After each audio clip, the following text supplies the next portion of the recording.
ശ്രീ എസ്.ജെ. കുമാർ ഒടുവിൽ എൻ വാസുവിനെ special investigation team arrest ചെയ്തിരിക്കുന്നു. ഞാൻ നേരത്തെ ചൂണ്ടിക്കാണിച്ചതുപോലെ ഗത്യന്തരമില്ലാതെ ആവില്ലേ ഒരുപക്ഷെ വാസുവിൻ്റെ അറസ്റ്റിന്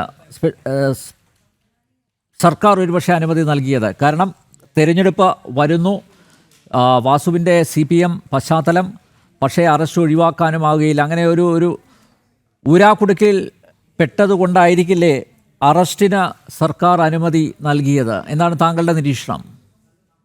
തീർച്ചയായിട്ടും അങ്ങനെ തന്നെ കരുതാനാകൂ. കാരണം എനിക്ക് തോന്നുന്നു ഇന്ന് നമ്മുടെ മുന്നിൽ എത്തിയിരിക്കുന്ന ഈ കേസിന്റെ പല കാര്യങ്ങളൊക്കെ നമ്മൾ മനസ്സിലാക്കുമ്പോൾ അതിലേറ്റവും കൂടുതൽ കുറ്റകൃത്യത്തിന് പ്രേരണ നൽകുകയും അത് ദേവസ്വം ബോർഡ് കമ്മീഷണറായിരിക്കുമ്പം വളരെയധികം ആസൂത്രണത്തോടുകൂടി ഈ കാര്യങ്ങളൊക്കെ, പ്രത്യേകിച്ച് കട്ടളപ്പാളിയുടെ കാര്യം, കാരണം നമ്മൾ ശ്രദ്ധിക്കേണ്ട ഒരു വിഷയം, ഈ കോടതിയുടെ മുന്നിൽ ദേവസ്വം വിജിലൻസ് പോലും ആദ്യം നൽകിയ റിപ്പോർട്ടിൽ അതുണ്ടായിരുന്നില്ല. അത് 2019 എനിക്ക് തോന്നുന്നു ജൂലൈ മാസത്തില് ഈ ദ്വാരപാലക ശില്പങ്ങളിൽ ഉണ്ടായിരുന്ന പൊതിഞ്ഞ സ്വർണം പോയത് മാത്രമേ ഉണ്ടായിരുന്നുള്ളൂ. അല്ലെങ്കിൽ അവിടെ പോലും, അതായത് അദ്ദേഹം റിട്ടയർ ചെയ്ത് അതിനുശേഷം അദ്ദേഹം ദേവസ്വം ബോർഡ് പ്രസിഡന്റ് ആയിരുന്നൊക്കെ മാറിയിട്ട് പോലും ഇപ്പോഴും എനിക്ക് മനസ്സിലാകുന്നത് ഈ ദേവസ്വം ബോർഡിനുള്ളിൽ ജീവനക്കാരുടെ ഉള്ളിലെല്ലാം, കാരണം മാർക്സിസ്റ്റ് പാർട്ടിയുടെ ഒരു വളരെ ശക്തനായ ഒരു പ്രതിനിധി എന്നുള്ള നിലയിൽ അദ്ദേഹത്തിന് വളരെയധികം ഇൻഫ്ലുവൻസ് ഉണ്ടെന്നുള്ളത് ഞാൻ മനസ്സിലാക്കുന്നു. അതുകൊണ്ട് തന്നെയാണ് ദേവസ്വം വിജിലൻസിന്റെ അന്വേഷണത്തിൽ പോലും പ്രാഥമിക റിപ്പോർട്ടിൽ ഈ കാര്യം ഇല്ലാതെ വന്നു. പിന്നീട് SITയുടെ ശക്തമായ ഒരു അന്വേഷണത്തിലാണ് ഇതൊക്കെ പുറകോട്ട് വരികയും പല റെക്കോർഡുകൾ പിടിച്ചെടുക്കുകയൊക്കെ ചെയ്തപ്പോഴാണ് വരുന്നത്. അതുകൊണ്ട് തീർച്ചയായിട്ടും വ്യാപകമായി ഈ ജീവനക്കാരുടെ ഇടയിലും മാർക്സിസ്റ്റ് പാർട്ടിയുടെ നേതാക്കന്മാരുടെ ഇടയിലും എല്ലാം ഒരു ലിങ്കായിട്ട് പ്രവർത്തിച്ച ഒരു വ്യക്തിയാണെന്നുള്ളത് അന്വേഷണത്തിന്റെ പുറത്തിട്ട് വന്ന് വിവരിക്കുന്നത് വളരെ വ്യക്തമാണ്. അതുകൊണ്ട് ഈ ആസൂത്രകൻ എന്നുള്ള നിലയിൽ ഏറ്റവും അധികം ഇതിനകത്ത് ഉൾപ്പെട്ടിരിക്കുന്ന വ്യക്തിയാണ്. അതെനിക്ക് തോന്നുന്നു പലതരത്തിലും അദ്ദേഹത്തെ സംരക്ഷിക്കുന്നതിന് വേണ്ടി നീക്കം നടന്നു കാണണം. അതല്ലെങ്കിൽ 2 ആഴ്ച മുമ്പ് തന്നെ അറസ്റ്റ് ചെയ്യേണ്ടതായിട്ടുള്ള എല്ലാ വിവരങ്ങളും കോടതിയിൽ സമർപ്പിച്ചു. അത് പത്രമാധ്യമങ്ങൾ നമ്മുടെ മുന്നിൽ വന്നു. ഈ 2 ആഴ്ച പിടിച്ചു നിന്നിട്ട് പിന്നെ ഇപ്പോൾ ഇത്തരത്തിലൊരു നീക്കം നടത്തി എനിക്ക് തോന്നുന്നു കൂടുതൽ വിവരങ്ങൾ നമുക്കിപ്പോൾ അറിയില്ല. കാരണം ഇനി കോടതിയിലെ SIT ഇത് അവരുടെ സ്റ്റേറ്റ്മെന്റും കാര്യങ്ങളും ഫയൽ ചെയ്യുമ്പോഴേ അറിയാൻ പറ്റുള്ളൂ. പക്ഷെ മനസ്സിലാക്കേണ്ടത്, നമ്മൾ ഇതുവരെ കേട്ടതിൽ നിന്നും വളരെ വളരെ വ്യക്തമായ പല തെളിവുകളും, അദ്ദേഹത്തെ തന്നെ 3-ാം പ്രതി എന്നുള്ള നിലയിൽ വളരെ വ്യക്തമായ തെളിവുകളും, അതുപോലെ തന്നെ ഈ ഇതിന്റെ ആസൂത്രണത്തിലുള്ള കാര്യങ്ങൾ, എനിക്ക് തോന്നുന്നു മോഷണത്തിനുള്ള നമുക്കൊരറിയാം, ഒരു ഇമെയിൽ വന്ന് നമ്മുടെയൊക്കെ ശ്രദ്ധയിൽപ്പെട്ടു. അതായത് ഈ ഇത്രയും സ്വർണ്ണമുണ്ട്, എന്ത് ചെയ്യണം എന്ന് വന്നത് അദ്ദേഹത്തിനാണ്. അദ്ദേഹം അറിഞ്ഞുകൂടാന്നൊക്കെ പറഞ്ഞ് നടിച്ചെങ്കിലും കൃത്യമായിട്ട് നമുക്കറിയാം. അപ്പോൾ ഈ മോഷണ വസ്തുവിന്റെ ഒരു ഭാഗം അദ്ദേഹത്തിന് അവകാശപ്പെട്ടതാണെന്നുള്ളത് കൊണ്ടായിരിക്കണമല്ലോ അദ്ദേഹത്തിന് അനുമതി ആവശ്യപ്പെട്ടത്. ഇതിങ്ങനെ ഞാൻ കൊടുക്കാൻ ഉദ്ദേശിക്കുന്നു എന്റെ അഭിപ്രായം. അത്തരത്തിൽ ഞാൻ പറഞ്ഞത് ഏറ്റവും പ്രധാന ഒരു പ്രതിയായിട്ടുള്ള ആളെ ഇത്രയും നാൾ ഒളിച്ചു വെച്ചു. പക്ഷേ തീർച്ചയായിട്ടും നിവൃത്തിയില്ലാതെ ആയിരിക്കണം മാർക്സിസ്റ്റ് പാർട്ടി ഇതിനെ അറസ്റ്റിന് അനുവദിച്ചത്. എന്നിരുന്നാലും ഇനിയും കൂടുതൽ അറസ്റ്റുകൾ വേണം. നമുക്കറിയാം ഇതിനകത്ത് പ്രതിപട്ടികയിൽപ്പെട്ടിരിക്കുന്ന പഴയ ദേവസ്വം ബോർഡ് പ്രസിഡന്റ് പത്മകുമാറുണ്ട്, ഇപ്പോൾ അടുത്ത ദേവസ്വം ബോർഡ് പ്രസിഡന്റ് ആയിരുന്ന പ്രശാന്ത് ഉണ്ട്, മറ്റു പലരും ഉണ്ട്, ദേവസ്വം ബോർഡ് മെമ്പർമാരുണ്ട്, ശങ്കർദാസ് ഉൾപ്പെടെ. അപ്പൊ അത്തരത്തിലുള്ള പലരും ഇനിയും ഈ ചോദ്യം ചെയ്യപ്പെടാനും അതുപോലെ അറസ്റ്റിൽ കുമാർ നേരത്തെ വാസുവിനെ ചോദ്യം ചെയ്ത് വിട്ടയച്ചിരുന്നു.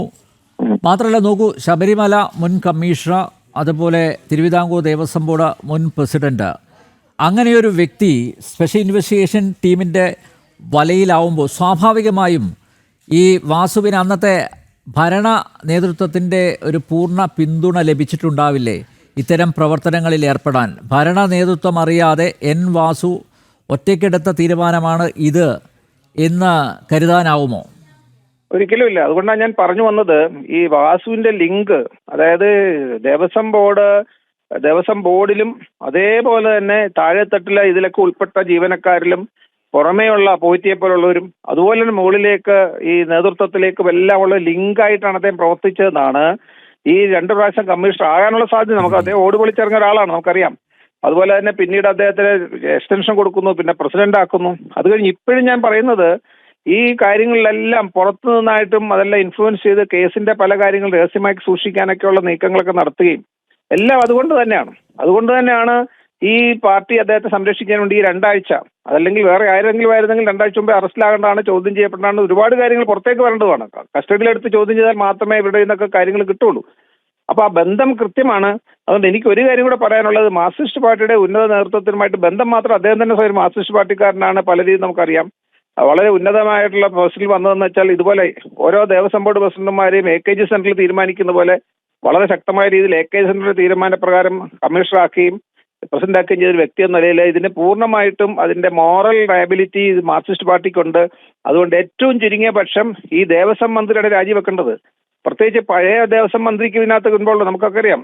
അദ്ദേഹത്തിന് ആ ശബരിമല വിഷയത്തിൽ ഇദ്ദേഹത്തെ പ്രോത്സാഹിപ്പിക്കുകയും അതുപോലെ തന്നെ കേസിന്റെ കാര്യത്തിൽ എനിക്കറിയാം, ശബരിമല യുവതി പ്രവേശന സമയത്ത് സുപ്രീം കോടതിയിൽ കേസ് നടക്കുമ്പോൾ എല്ലാ ദിവസങ്ങളും ഞാൻ കോടതിയിലുണ്ട്, ഇദ്ദേഹത്തെ ഇവിടെ കാണാറുണ്ട്. അതായത് അദ്ദേഹത്തിന്റെ കേസ് വരുമ്പം ആ വക്കീലുമായിട്ട് അവിടെ നിന്ന് ശക്തമായ രീതിയിൽ യുവതി പ്രവേശന അനുകൂലമായിട്ട് കാര്യങ്ങൾ നീക്കുന്നതിന് ഏറ്റവും കൂടുതൽ പങ്കുവെച്ച് ഞാൻ നേരിട്ട് കണ്ട ഒരാളും കൂടാണ്. അതുകൊണ്ട് ഈ മാർക്സിസ്റ്റ് പാർട്ടിയുടെ ഏറ്റവും വലിയ ഏജന്റായിട്ട് അദ്ദേഹം അവിടെയും പ്രവർത്തിച്ച് നമുക്ക് കാണാൻ സാധിക്കും. അതുകൊണ്ട് തീർച്ചയായിട്ടും ഇതിന്റെ പിന്നിലെല്ലാം പ്രവർത്തിച്ചത് മാർക്സിസ്റ്റ് പാർട്ടി തന്നെയാണ്. അതുകൊണ്ട് ആ മോറൽ റെസ്പോൺസിബിലിറ്റി ഉണ്ട്. അതുകൊണ്ട് തീർച്ചയായിട്ടും ഇതിന്റെ പിന്നിൽ പ്രവർത്തിച്ച മാർക്സിസ്റ്റ് പാർട്ടി നേതാക്കന്മാരും മന്ത്രിമാരും ഉൾപ്പെട്ടിട്ടുണ്ട്. അതുകൊണ്ട് അവരും തീർച്ചയായിട്ടും അന്വേഷിച്ച് വിധേയമാകണം. അത് മാത്രമല്ല, ഇത്തരം അവർ നിയോഗിച്ച AKG സെന്റർ തീരുമാനമെടുത്ത് നിയോഗിക്കപ്പെട്ട ഈ ഇത്തരം ഒരു ഏറ്റവും തലപ്പത്തുള്ള ഒരാളിനെ അറസ്റ്റ് ചെയ്ത് അകത്താക്കുകയും അദ്ദേഹത്തിന്റെ ഈ കുറ്റകൃത്യത്തിലുള്ള പങ്ക് വ്യക്തമാവുകയും ചെയ്ത സാഹചര്യത്തിൽ ഒരു കാരണവശാലും ദേവസ്വം മന്ത്രിക്ക് എന്തെങ്കിലും ഒരു തെല്ലെങ്കിലും അഭിമാനം ഉണ്ടെങ്കിൽ അദ്ദേഹം രാജിവെക്കണം എന്നാണ് എനിക്ക് പറയാനുള്ളത്. യെസ്, വളരെയധികം നന്ദി ശ്രീ SJR കുമാർ പ്രതികരിച്ചതിന്.